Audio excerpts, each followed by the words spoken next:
Babukele namhlanje sivakashele umculo wegospel. Uzocela ukubingelela maqede ukubingelele abathandi bohlelo. Ngiyabingelela kakhulu igama lami uQiniso Kansele umzukulu kaNkonka Christian. Ngizothi nje Baba sesingenile ngisacela ke nihlale nathi ngiyabonga. Qiniso ngicela ukuthi utshele ababukeli nabathandi bohlelo ukuthi usuka kuphi nomsebenzi owenzayo nothando lomculo. uQiniso umfana wasenquthu ngokuzalwa wakhulela emakhaya wakhulela nawo bonke abafana wakanga wenza konke. Umculo kahle ngangistike kwi-drawing kodwa umculo kwasumo wangitshontsha kahle music ngoba nganga grade 9 ngathi la ngisaqala khona ukucula useneminyaka ngaphezulu kwelishumi ecula nabantu abehlukahlukene nama-genre ahlukahlukene okuyiyona nto ke enyenze kwalula even ukuthi uQinisa agcine mhlawumbe ebe-songwriter nokubhala iy'ngoma ezahlukahlukene noma enomqondo ohlukahlukene ongeke uthathe ubeke kwi-genre eyodwa ngingabeka kanjalo. Kuhle-ke babukeli niyamuzwa useyazichaza ukuthi uqalephi kuze kube lapha kodwa kuningi asazomchasisela khona ngomsebenzi wakhe. Ngifuna anichazele ukuthi njengoba sibona kukhona esikubonayo la ukuthi kuvele kanjani kusukephi nasakuzuzile awukutshena abantu kwethu. Lokho nikubona phambi kwenu umsebenzi lo wengoma ethi ngalendandatho ngoba ngingacabanga ukuthi kuhle ukuthi ngiqale ngikhiphe ama-single tracks kuze kuzoba lula ukufinyelela ebantwini nangempela abantu bayizwa kangcono ngenxa yokuthi inomlayezo ohlukahlukene kuya ngokuthi wena ukusiphi isimo ngaleso sikhathi. So indandatho yasebenza kakhulu namanje futhi isasebenza iyafohla kakhulu futhi iyayithinta inhliziyo zabantu nobufakazi ke ngiyabuthola. Kubonakala ngama-gig esikwenzile ngabala eNorthwest eLimpopo iKZN kusekhaya. So nje ingoma ethi ngalendandatho iyona esabuya nayo kule award eMpumalanga. Yayinominethwe kabili best songwriter and best singing. Siyabonga. Usakuchazele loqiniso ukuthi umvuzo uthole ngayiphi ingoma. Ngifuna ucacisele umuntu ongazi izingqinamba enhlangabezana nazo njengabaculi bethu njengabantu elibusisa thina esingabalaleli benu ukuthi ikuphi umzima enihlangana nabo uma nenza umsebenzi nowenza ukuthi umsebenzi ube lukhuni uphinde futhi uchazela abantu ukuthi okuhleke okubonayo nobona ukuthi mhlambe kungenza wonke umuntu osendimeni nosafisa kwasendimeni yomculo ikakhulukazi lo wegospel ongaphansi kwawo ungakhuluma naye umeluleke uthini. Engingakusho ngathi kunanoma yiphi into osuke uyenza noma uyithanda noma ikuphusha ayikho mnandi akukho lula okwangempela akukho lula ngendlela le ezahlukahlukene. Kuqiniswa nje into engi-experience ile ukuthi awutholi lento oyifunayo ngesikhathi osifunayo uthi ufuna ukufika la ufuna ukufika khona ukuthi kunezinto ezikubambayo ukuthi ugcine ufike lapho kodwa futhi ingoma yaqiniso mayivela zivela through ama-pain uQinisa adlule bona ngizosho ngizoyibeka kanjani noma ngizothi ukuze uyizwe ingoma kaQinisa isimnandi kuwe isifika injection kusuke kwama-pain kaQiniso la. So akukho lula kodwa nje ngingakusho mhlambe nakwi-artist elisuke liseza ngathi ukubekezela wazi ufunani futhi ungasikhathalisi namuntu yonke into nesikhathi usebenze hard okwangempela akulala uma ufuna into uthi yenze ngale ndlela ufuna ngayo akulala.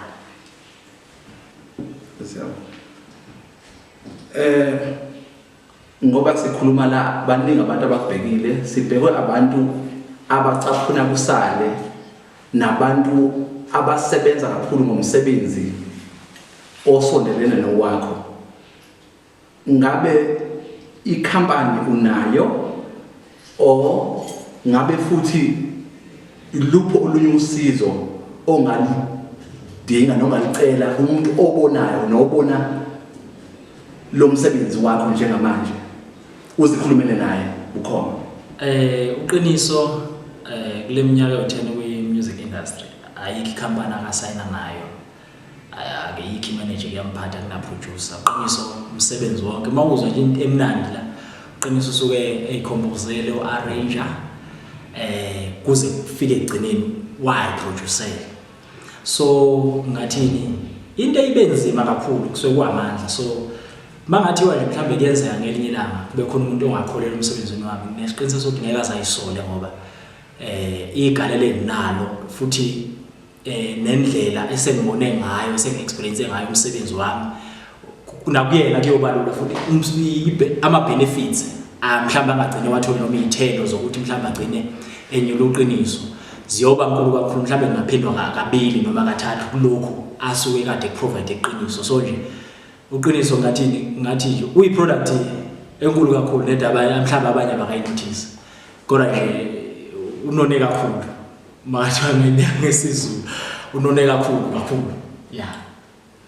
Niyezwa kubathandi bohlelo uyachaza ukuthi uyasidinga isandla, uyabadinga abatshali kubantu abangamaseka emsebenzini wakhe ngoba kusekuningi asafuna ukuzivezela khona nesafuna ukuthi umhlaba wonke ngoba asipheleli kuphela la eNingizimu Afrika, siyafisa ukumbona ewelela kwamanye amazwe aseAfrika namazwe ke aseNgilandi abamhlophe ehambe njalo ebaduduza ngawo umsebenzi wakhe womculo. Qiniseka uzobuya kuwe, ngicela ukuthi utshele abantu ukuthi kuma show engena bakhona ibaphi abantu nje ababaziyobona osuke washare nabo stage, ngoba omunye ngeke akwazi wena, kodwa uthola ukuthi abanye abantu osuke nawe ume nabo kwi-line up laphana nizodumisa nibusisa bona futhi ngawo umsebenzi lo wenu opholisa abantu inhliziyo. Uqiniso useshare stage nabantu abaningi kuhlukana ngokwemkhakha yomculo. Ngingabala ngithi nje eDurban kwakuboshwe inqomo kuphela, ngabala ubabusipho Makhabane, oBududu Kokstadi, oJumbo, ngibala obabushongwe, ngize kule eminye imikhakha uqiniso wasebenza noSkandi Kid, wasebenza noWazintsele, washare noMvezi Emnyama, so bese kuba abanye base Eastern Cape even nase Limpopo. So ngasho ukuthi kahle hle usethe ukunaba kabanzana nokufunda ke, usefundile ukuthi mhlawumbe icathulwa kanjani endleleni mayibona kulezi inkakha eziphambili. Ukuthi ucacisele ababukeli bohlelo ungikuzwe ukukhuluma ngama-features ikakhulukazi kwamanye amajendwe, ibaphi abaculi mhlawumbe okwahlanganyela nabo abakuluphi uhlobo lomculo? Uqiniso oye wahlanganyela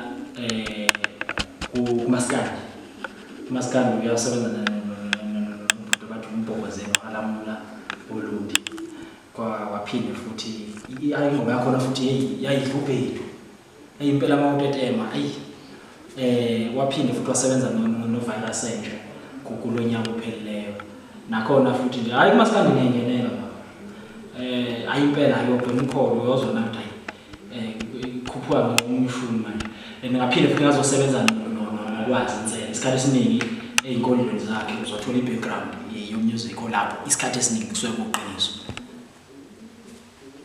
Esachaza balaleli ukuthi usebenze nawo bani siyamuzwa ezisholo yena ngoba la sikhuluma nabantu bukhoma ezisholo yena asiphatheli into ongayiboni. Ngicela qiniso kwazisa abantu ukuthi kulonyaka yini onayo, yini oyiphethe, ubathembisane awubatshela abantu ubathi nje ubahalisele. Uyabona kulo nyaka Qinisa uphethe i-album. Take look ake ngenze i-album. Ilama ingoma ethi mayiphathwe ngoNkosi uzuyigcina impilo yakho. Uqinisa uphethe i-album enama tracks awu-14. Isihloko se-album sizobe sithi uculo wakho.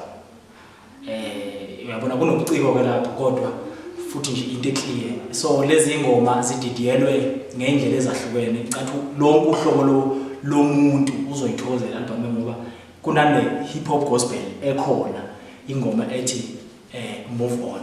So ngiyanithembisa into enhle kakhulu. Sengiqedile ukurecorda bese kuba nezitep nje ezincane kodwa ngizobuya ngizonitshela ukuthi khamanya ingoma yakhona iyalandela. Sesilibamba uhlelo babukeli bethu ngivalelisa mina nje umphathi wala usiboniso kwaNtombela ngizocela Qiniso nawe uvalise kwaThandi umsebenzi wakho nabomculo bonke jikelele eNingizimu Afrika. Ngiyabonga kakhulu ithuba engilitholayo kwi-South Africa yonke. Uqiniso sacela ukuthi ungixhume ku Facebook uzothola Uqiniso Ntsele ulandele nepage lami Uqiniso Ntsele ngale ndandatho. Siphinde sitholane ku-Instagram Ntsele_Qiniso na Twitter kanjalo Ntsele_Qiniso. Inamba yami 0829725406.